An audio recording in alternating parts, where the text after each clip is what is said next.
Selamat siang, Om Swastiastu, Assalamualaikum warahmatullahi wabarakatuh. Shalom, salam sejahtera. Saya mahasiswa atas nama Francisco Yosefina Clarita Dakunya dengan NIM 2019-013003 akan kembali menjelaskan materi akuntansi biaya proyek tentang pengenalan estimasi biaya.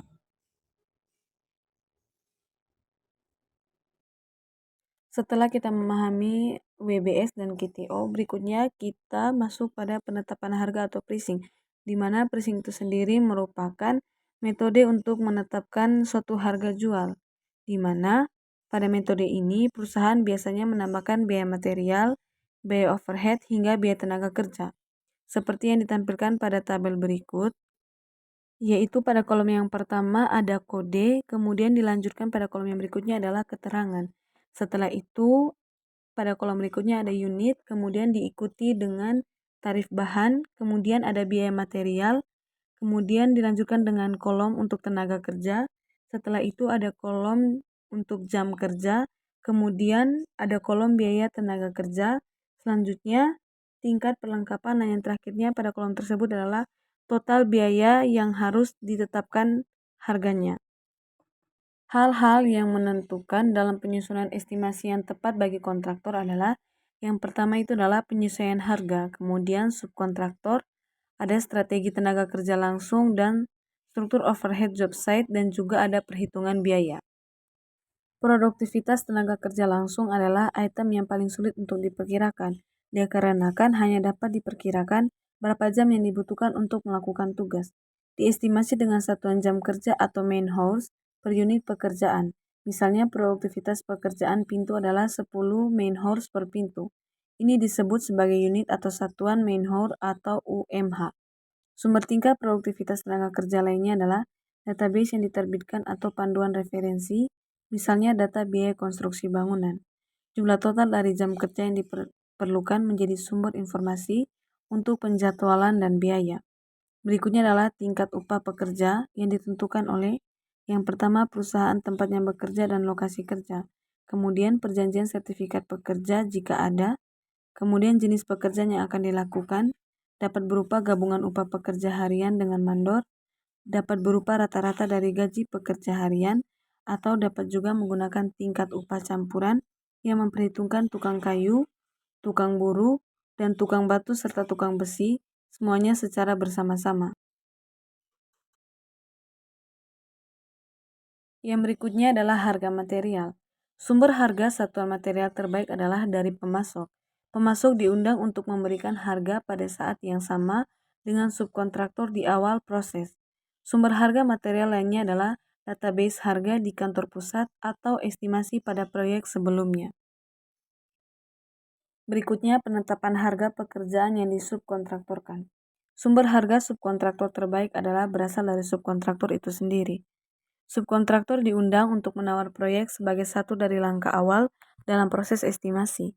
Beberapa subkontraktor juga dapat lebih awal memberikan GCS anggaran untuk cakupan mereka sebagai pemegang proyek hingga harga penawaran disempurnakan pada hari pelaksanaan pelelangan.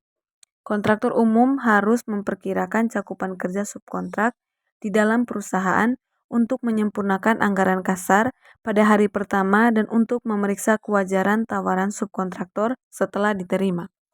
Setelah harga subkontraktor yang dapat diandalkan diterima, estimasi GC harus diganti dengan harga subkontraktor. Perlu dibuat tabel spreadsheet penawaran untuk membantu dalam menganalisis perbandingan penawaran yang diterima dari subkontraktor dan supplier material pada saat pelelangan. Berikutnya adalah job site general condition. Biaya kondisi umum job site proyek bersifat khusus. Mengestimasi kondisi umum job site juga dan beresiko. Kontraktor harus memiliki gambaran tentang durasi konstruksi proyek karena estimasi kondisi umum job site tergantung pada durasi pelaksanaan. Sebuah jadwal internal diperlukan untuk mendukung persiapan estimasi kondisi umum job site. Durasi proyek sangat tergantung dari kondisi lokasi, kompleksitas proyek, pengiriman material dalam jangka waktu yang lama, cuaca, dan juga tenaga kerja yang tersedia. Berikut beberapa rangkuman tentang estimasi. Yang pertama, Sebuah rangkuman estimasi akan digunakan untuk mengumpulkan semua estimasi pekerjaan langsung, harga subkontraktor, kondisi umum, dan markup. Konsistensi bentuk rangkuman estimasi penting untuk memberikan tim estimasi proyek ikhtisar cepat dan nyaman sebelum dan selama hari pelelangan. Penting secara keseluruhan perusahaan konstruksi manapun agar memiliki bentuk estimasi, manajemen konstruksi, dan akuntansi biaya yang konsisten. Saat estimator bekerja untuk menyelesaikan estimasi, dia harus melakukannya dengan menggunakan informasi harga terbaru dan relevan. Estimator harus memiliki orang lain untuk memeriksa perhitungan matematikanya, karena di sini banyak kesalahan besar yang mungkin terjadi. Di bagian bawah rangkuman estimasi, di bawah subtotal biaya langsung, tidak langsung, dan subkontraktor, terdapat serangkaian markup presentasi termasuk biaya. Biaya tersebut terdiri dari overhead dan laba kantor pusat atau K3. Fee adalah keuntungan yang diinginkan ditambah biaya tidak langsung overhead kantor pusat. Kontraktor komersial yang lebih kecil juga membutuhkan fee yang lebih tinggi karena volume proyek tahunan mereka yang lebih kecil. Jika GC melakukan sendiri sebagian besar pekerjaan, mereka juga memiliki peningkatan risiko yang profesional dan membutuhkan fee yang lebih tinggi. Beban tenaga kerja sebenarnya bukan markup tetapi merupakan biaya pekerjaan, terutama pekerjaan langsung. Kontraktor yang menggunakan upah akan memasukkan beban di atas garis subtotal dengan pekerjaan dan yang lainnya yang akan memfaktorkannya di bawah garis keseimbangan markup lainnya. Tanggung jawab asuransi umum terkait dengan volume, tarif asuransi akan sangat bervariasi di antara para kontraktor tergantung pada ukuran dan catatan keselamatan mereka. Markup ini biasanya berkisar dari kurang 1% untuk kontraktor komersial dan sipil besar hingga 2% untuk GC dan subkontraktor yang lebih kecil. Pajak, termasuk pajak penjualan material, pajak bisnis, atau pajak cukai harus dihitung berdasarkan biaya pekerjaan, namun tetap tergantung pada kota, kabupaten, dan provinsi. Jika proyek dilelang secara kompetitif dengan dokumen yang relatif lengkap, jumlah kontingensi yang diterapkan biasanya nol.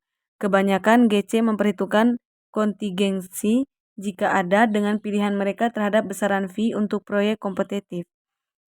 Kontingensi yang nyata akan muncul pada proyek-proyek yang dinegosiasikan yang memiliki dokumen yang tidak lengkap. Kinerja dan tingkat pembayaran hutang adalah merupakan volume tahunan dan juga terkait kinerja perusahaan, tetapi biaya obligasi proyek bersifat khusus proyek.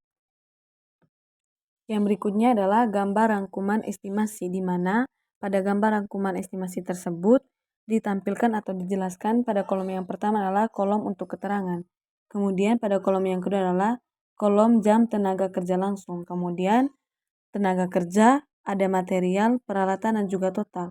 Pada total ini akan diperhitungkan atau akan dijumlahkan baik itu jam tenaga kerja langsung, tenaga kerja, material, dan peralatan untuk setiap keterangan.